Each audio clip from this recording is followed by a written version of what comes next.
Japan was struck by a magnitude 8.8 earthquake off its northeastern coast on Friday, triggering a 13-foot or 4-meter tsunami that washed away cars and tore away buildings along the coast near the epicenter. In various locations along Japan's coast, television footage showed severe flooding, with dozens of cars, boats and even buildings being carried along by the waters. A large ship swept away by the tsunami ran directly into a breakwater in Kesunuma City in Miyagi. Officials were trying to assess the possible damage from the quake but had no immediate details. The quake, which struck at 2:46 p.m. local time, was followed by a series of aftershocks, including a 7.4 magnitude one about 30 minutes later.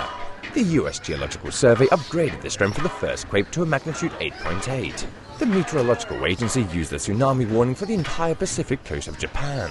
NHK was warning those near the coast to get to safer ground.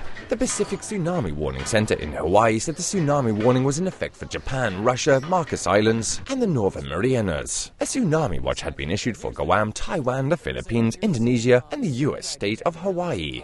The quake struck at a depth of 6 miles or 10 kilometers, about 80 miles or 125 kilometers off the eastern coast, the agency said. The area is 240 miles or 380 kilometers northeast of Tokyo. In downtown Tokyo, large buildings shook violently and workers poured into the streets for safety. In central Tokyo, trains were stopped and passengers walked along the tracks to platforms. Footage on NHK from the Sendai office showed employees stumbling around and books and papers crashing from desks. Several quakes had hit the same region in recent days, including a 7.3 magnitude one on Wednesday. 30 minutes after the quake, tall buildings were still swaying in Tokyo and mobile phone networks were not working. Japan's Coast Guard has set up task force and officials are standing by for emergency contingencies, a Coast Guard official said.